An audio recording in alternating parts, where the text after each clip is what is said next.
Welcome back to our channel, the channel for the latest news and untold stories about Catherine, Princess of Wales, and her royal family. Today we bring you some news, fans in proudly tears over Catherine's meaningful decision amid her brave cancer battle. Nearly 100 million people have watched the emotional video that the Princess of Wales posted on her official Instagram account to break the shocking news that she has cancer.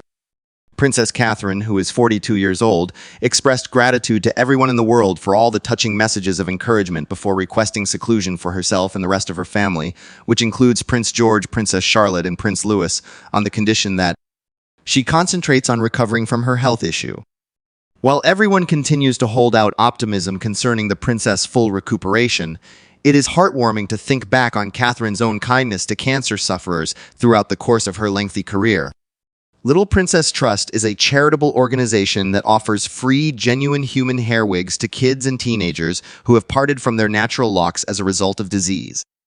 Amid her cancer battle, a report claimed that the Prince and Princess of Wales decided to contribute many inches of Princess Catherine locks to the organization. At that moment, it was stated that Catherine had conceived of the proposal when her hairstylist, Joey Wheeler, and colleagues finished cutting her locks at Kensington Palace. Wheeler was the specialist responsible for the haircut. A person familiar with the matter said that the hair of Princess Catherine was subsequently distributed under the name of another individual.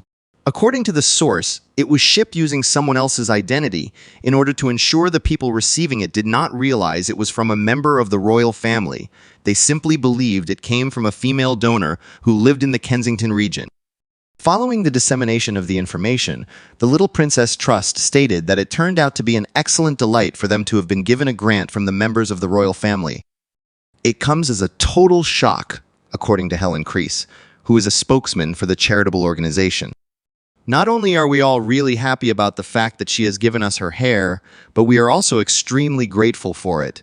In similar situations, we are thankful to everyone who decides to help the nonprofit organization in this manner, which is something that a great number of people do. We were making the assumption that she may have submitted the gift without revealing her identity. She said that the organization does get contributions from unknown individuals on occasion, and she went on to say, "It is such an act of kindness anyway to give away your locks to help someone who is sick or a young adult." Catherine shared the news of her cancer diagnosis in a moving video, connecting with other patients going through similar struggles. After undergoing abdominal surgery in January, she revealed in it that physicians had discovered the existence of cancer in her body because of the procedure. In spite of the fact that the surgical process was successful, she claimed that tests conducted following the procedure revealed the presence of cancer. "My medical team consequently recommended that I undergo a prophylactic treatment with chemotherapy, which I am currently beginning. While I am contemplating this, I am additionally thinking about all of the people whose lives are being impacted by cancer. For every person who is dealing with this sickness in any form that it may take, I ask that you not give up hope or faith. You have no reason to be alone." Why do people who have cancer end up losing their hair? There are certain people with cancer who do not have hair loss. Nonetheless, a significant number of patients who undergo chemotherapy or radiation may see receding hair or loss beginning as early as a week or two following their initial treatment. Chemotherapy is a treatment that employs potent medications that target rapidly expanding cancer cells. However, these medications also pose a risk to rapidly expanding cells in the human body, such as those found in your scalp and hair roots. Chemotherapy has the potential to induce diminished hair growth, not just on the hair follicles, but also in other regions of the human body. Occasionally, hair from your eyelashes, eyebrows, armpits, pubic region, and other parts of the human body may come out. During radiation treatment, people with cancer will only experience hair loss in the region of their body that is actively receiving treatment. The National Health Service reports that hair cells typically start growing again as soon as radiation or chemotherapy treatment ends. People with cancer may find that wearing scarves on their heads, hats, or wigs helps them feel less afraid in the face of the numerous problems that illness presents. This is one of the reasons why organizations such as Little Princess Trust continue to operate. Interacting to touching message of Princess Catherine, a two-time cancer patient who underwent prophylactic chemotherapy, I encouraged Princess Catherine to stay positive for the duration of her fight against the illness. Princess Catherine also mentioned that she is presently taking preventative chemotherapy treatments. On the other hand, the sort of cancer that Catherine has remains unknown. Medical professionals frequently use the term adjuvant chemotherapy, even though preventative chemotherapy is not a recognized medical term. This involves a kind of chemotherapy that eliminates any cancerous cells that have separated from the primary tumor before the procedure.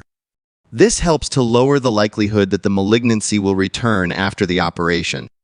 Christina, who was a mother to small children at that point in time, can empathize with Catherine's difficulty in disclosing her illness to her children, Charlotte, who was 8 years old, Louis, who was 5 years old, and George, who was 10 years old. It is imperative that you have a good attitude, since this is your only opportunity to make it through this difficult time. I would ultimately just like to make the point to you, Catherine, that you should keep a positive attitude when you look at your kids, as if this shouldn't be a sentence of death. Christina stated that her husband Mark had been her rock during her medical care, and that he was standing by her side alongside her oldest son David, who has recently turned 30 years old, shortly after she heard the awful news. Additionally, Christina was a secretary for physicians at the Clatterbridge Cancer Clinic, which was also the facility where she received treatment for the disease she had. She continued by saying, "I know everyone, but the experience was still scary. I vividly recall sitting there on the hospital mattress for the initial dose of chemotherapy during that time. As I was getting my blood drawn, I witnessed a woman who was completely hairless, and I immediately began to experience a state of terror. I had some thoughts, because I do not want this." After undergoing chemotherapy, radiation, and tamoxifen, a medication that is prescribed to women who are in the premenopausal stage, Christina was able to successfully complete her initial struggle. On Friday, March 22, the day of the princess's diagnosis, we experienced more than 200,000 visitors to our cancer information web pages, said Michelle Mitchell, Chief Executive Officer of Cancer Research UK. "We are extremely grateful for the overwhelming response we have received. This represented a 15.2% increase in the total amount compared to the day before the announcement. If individuals see anything that is not typical of their circumstances or that is not disappearing, they should speak with their primary care physician. Early detection of cancer increases the likelihood of the therapy being effective." Thank you for watching the video. While Princess Catherine continues to heal, we would appreciate it if you could share your thoughts and well wishes with us. And with that, farewell for the time being.